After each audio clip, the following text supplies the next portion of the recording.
وقطع ايد. يا سيادتك يا جنابك افتكر ساعة حسابك، مش حساب الاخرة بس، لا وبرضه حسابي ليك. مش هترقدني النجوم المفترية فوق كتابك، مش هخافك. النجوم دي عقد بيني وبين ضميرك، لو تصونه يبقى كتر الف خيرك، لو تخونه يبقى ما تلومنيش اذا قررت انحيك عن حمايتي وان اشوف حد غيرك.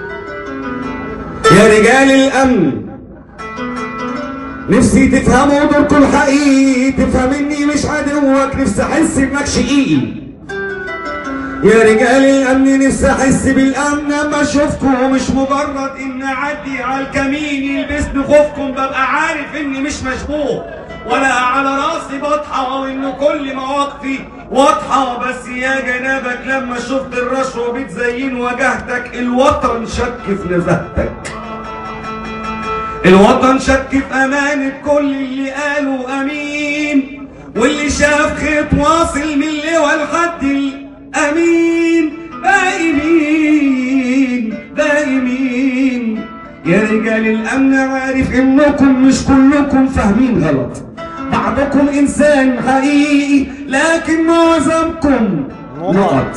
الكرامه عمرها ما بتقبل الحل الوسط، الكرامة عمرها ما بتقبل الحل الوسط، الكرامة عمرها ما بتقبل الحل الوسط، الكرامة عمرها ما بتقبل الحل الوسط. اللي فات مؤلم أكيد بس هنسيبه يعدي، واللي جاي مشهد جديد. فافهموا معنى البلد دي، افهموا ايه معنى مصر. ربنا يخليك يا عم الحاج، ألف ليلة بيضة. يا ألف ليلة بيضة. كلمة مين دي؟ كلمة مين بتاعت يا ألف ليلة بيضة؟ عربي وليد. أشكرك وصلي دمعة عيني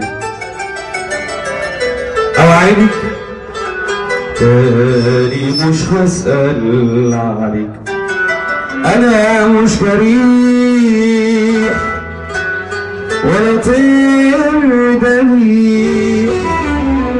أنا حلمي كان أنا حلمي كان أنا حلمي كان بيكمل